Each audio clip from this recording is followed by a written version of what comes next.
76 trombones led the big parade.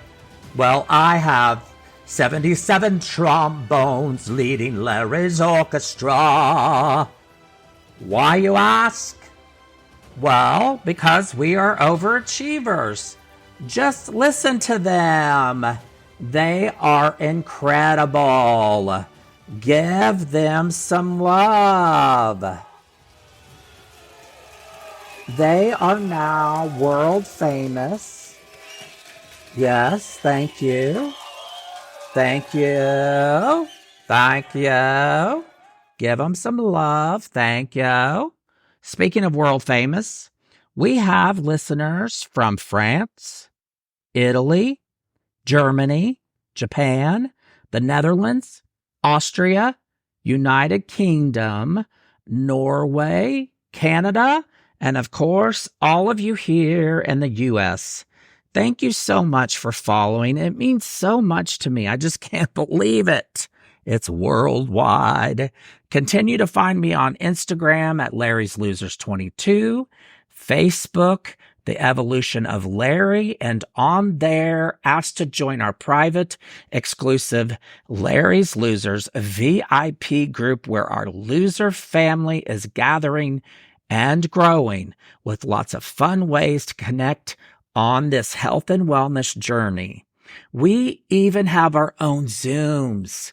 It's open for anyone to join, so lots of fun ways to connect with us. Please join us. We'd love to have you. Don't forget to follow, like, rate, review, download, all the things for this podcast.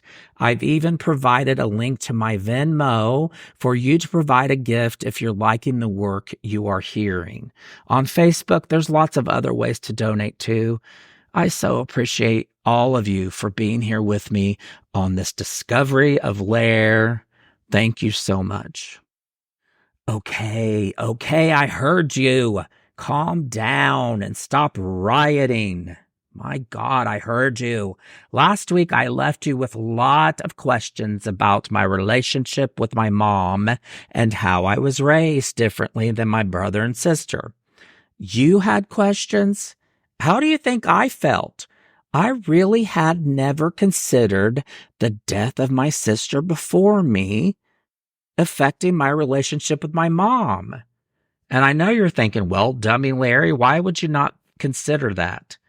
I really don't know why I never really thought about that. I always just thought my brother and sister were raised so hands-on because they were stunted and so damaged by my real father leaving us when they were 12 and 13 years old. Now, of course, that would have something to do with it too, but last week when I realized that, here I came after Mom lost her baby girl so soon before me, and then her husband leaves not so long after I arrive. I would think there's bound to be some automatic resentment towards me subconsciously that couldn't be helped. Right? I mean, I wish Mom were here to speak for herself. I mean, I so wish she were so that we could talk about this.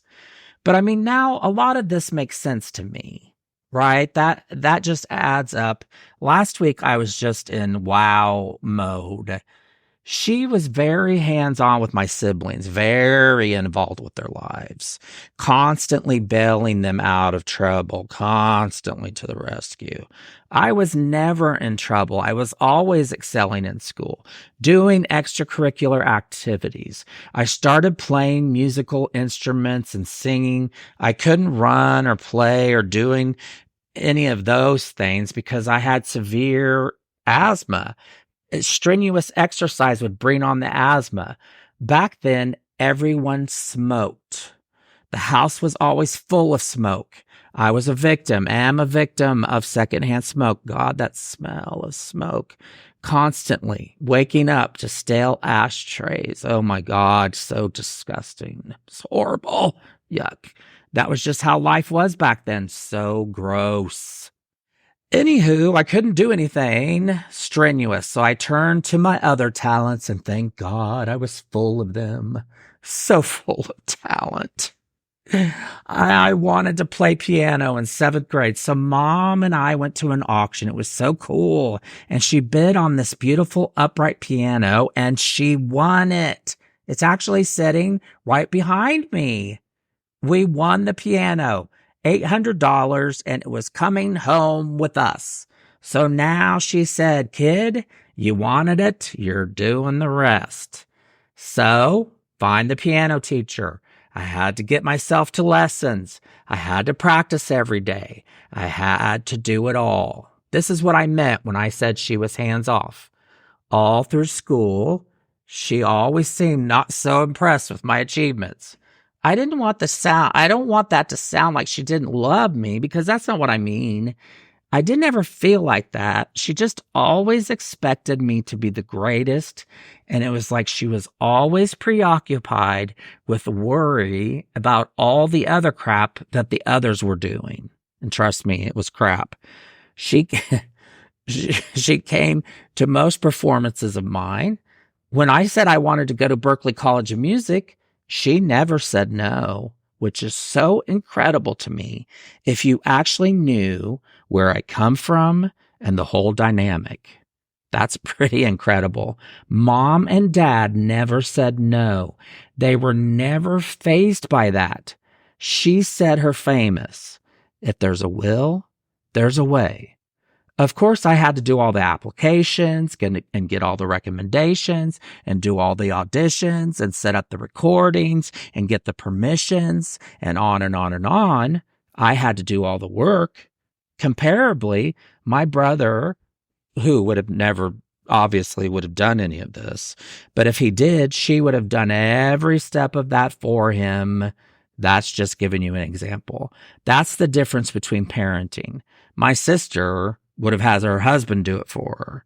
She was always too involved with her man and her daddy syndrome. So there's a difference. So then as I went away to college, that's just it. I knew I needed to get away to college. I didn't fit in. I didn't fit in anywhere. I didn't fit in. Mom and I were extremely close and bonded. We always have been and always will be, but I always felt out of place in the family, in the town, everywhere. I knew if I stayed there, I would be miserable and I wouldn't grow the way I needed to. I needed to find people that understood me. I was younger. I was young. I didn't know all of this, but I knew all of this instinctively, if that makes sense. And I'm so glad that I did. Mom and my grandma Vandiver, who was her mom, got on a plane with me and took me to Boston. Grandma, who was 80 years old, had never flown, and none of us had ever been to Boston. I had never visited Berklee like a normal college kid that visits their school before they decide if they want to go. I wasn't that normal kid, obviously. I was aching inside the whole time because I knew they were going to be leaving me in 2 days, and I would be alone for the first time, away from them for the first time, really away for the first time ever, and it hurt. Growing up really hurt, and I knew it was coming. It took me a couple weeks of crying constantly, and this is real. It was a couple weeks of crying constantly, but then on the phone with her, but then I was free to see all the beauty around me. Boston was my place, my home. I felt wanted and alive. I finally fit in and I felt like no one cared. People were weird and musical and artsy and fashionable and trendy and everything all at once, and no one cared. I could be me, whatever that was, whatever that turned out to be, and it would be fine. It would all be okay. The way Mom raised me was perfect too, strong, independent. I learned real fast that I had to be thick-skinned and real and proud and upfront and respect honesty and have a voice. All the things she was that she gave to me helped me navigate fast city life perfectly. When I graduated from college and moved back home, I was living with mom and dad and waiting tables. I met someone and started dating. Mom and dad met him. Of course, I didn't say, hey, mom and dad, here's my boyfriend, but here's my roommate because we moved in together. It was always strange because mom would never come visit. Now, with my brother and sister, when my sister lived close, she was always visiting their houses, but never mine.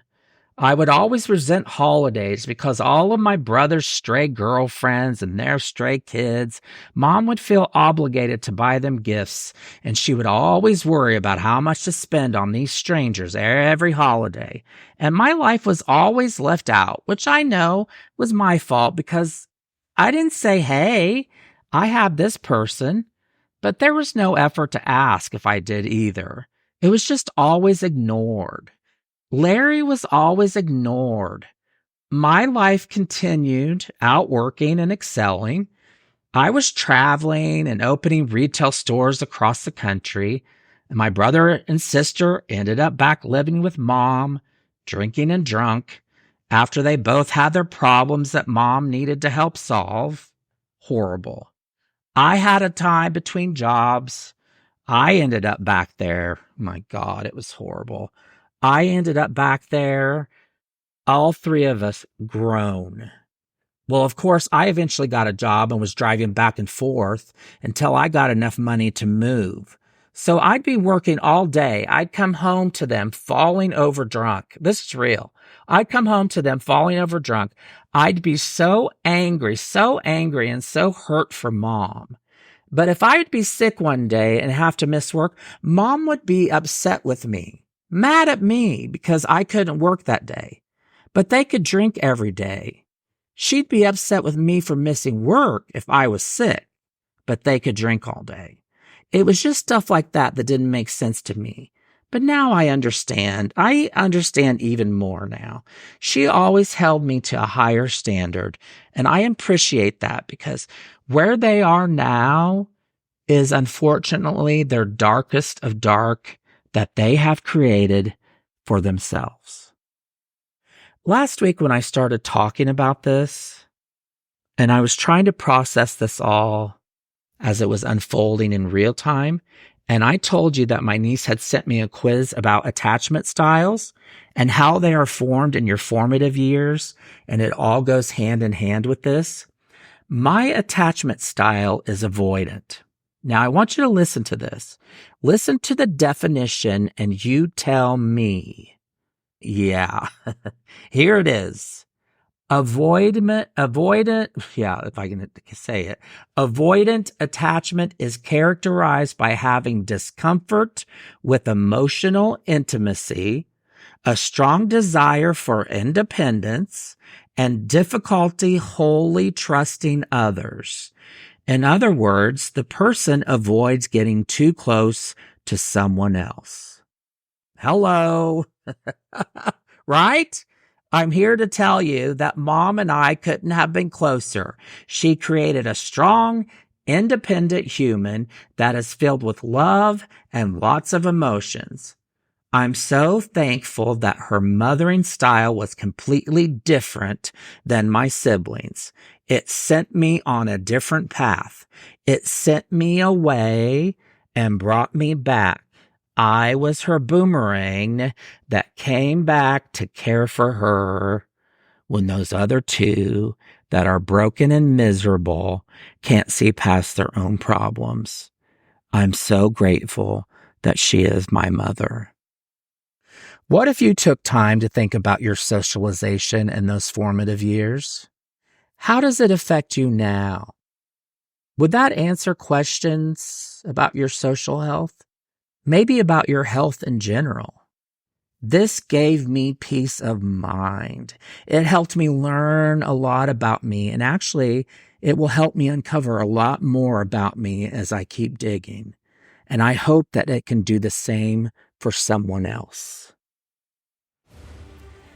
Please let me know what you think. Find me at Larry's Losers 22 on Instagram. The Evolution of Larry on Facebook, and they're asked to join our private, exclusive Larry's Losers VIP group on Facebook. Our loser family is growing on there with fun ways to get healthy and connect. We even have our own Zooms, and everyone is welcome. So please join in on the fun. If you're liking the work of this podcast, I have provided my link for Venmo on here and on Facebook. There's other ways to gift also. I'm so grateful to you for being here with me. Now, before I leave you, here's some words of wisdom. This is from the wise words of Dolly Parton. Find out who you are and do it on purpose. Thanks so much for listening. See you next time. Love you all.